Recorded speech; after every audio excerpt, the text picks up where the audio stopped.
آپ کو یہ یاد رکھنا چاہیے کہ دنیا میں ہر ذمہ داری کے تقاضے ہیں اور وہ تقاضے پورے کرنے پڑتے ہیں. دنیا میں ٹھوکریں انہی کو لگتی ہیں کہ جو چلتے ہیں. جو پاؤں توڑ کر بیٹھ جاتے ہیں انہیں کبھی ٹھوکر نہیں لگتی. بھارتی تاریخ میں ایک ایسا نام جس نے کم سنی میں اپنی ذہانت و فطانت سے ملک و قوم کو حیران و شستر کر دیا. متضاد حیثیتوں پر مبنی زندگی کے مالک مولانا ابوالکلام آزاد ایک زبردست صحافی، عالی مرتبہ مجتہد، عظیم دانشور، بلند پایا مفکر، فلسفی اور جنگ آزادی کے عظیم رہنما تھے.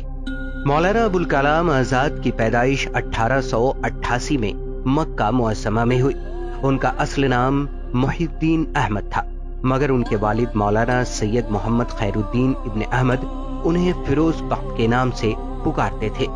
اپنے والد سے ابتدائی تعلیم حاصل کرنے کے بعد آزاد مصر کی مشہور درسگاہ جامعہ ازہر چلے گئے، جہاں انہوں نے مشرقی علوم کی تکمیل کی. عرب سے ہجرت کر کے بھارت آئے تو کلکتہ کو اپنی سرگرمیوں کا مرکز بنایا. یہیں سے انہوں نے اپنی صحافتی اور سیاسی زندگی کا آغاز کیا. انہوں نے یہیں سے 15 برس کی عمر میں لسان الصدق جریدے کی ارادت کی اور سن 1912 میں 20 برس کی عمر میں الہلال کے نام سے ایک ہفتہ وار اخبار نکالا. یہ پہلا باتصویر سیاسی اخبار تھا. اس اخبار میں انگریزوں کی پالیسیوں کے خلاف مضامین شائع ہوتے تھے، جس پر انگریز حکومت نے پابندی لگا دی. اس کے بعد مولانا آزاد نے انگریز مخالف پالیسیوں پر دوسرا البلاغ اخبار جاری کیا.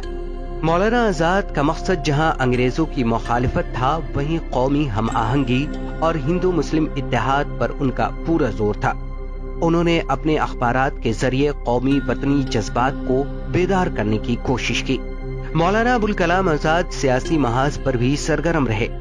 انہوں نے تحریک عدم تعاون، بھارت چھوڑو اور خلافت تحریک میں بھی حصہ لیا. گاندھی جی کی قیادت پر انہیں پورا اعتماد تھا.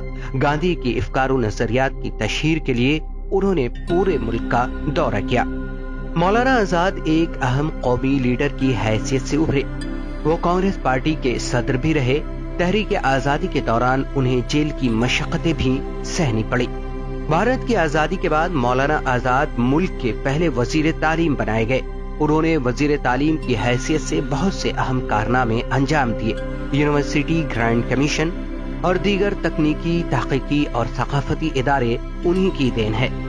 مولانا آزاد صرف ایک سیاستدان نہیں بلکہ ایک صاحب طرز ادیب، بہترین صحافی اور مفسر بھی تھے.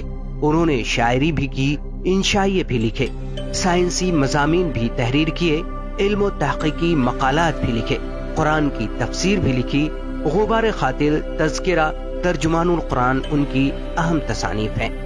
مولانا نے اپنی کتاب غبار خاطر قلعہ احمد نگر میں قید کے دوران تحریر کی تھی، جسے مالک رام جیسے محقق نے مرتب کیا اور ساہتیہ اکادمی نے اسے شائع کیا.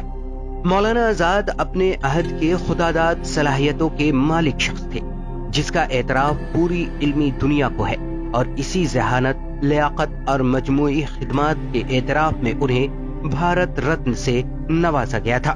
مولانا آزاد کا انتقال 2 فروری 1958 کو ہوا. اردو بازار جامع مسجد دہلی کے احاطے میں ان کا مدفن واقع ہے.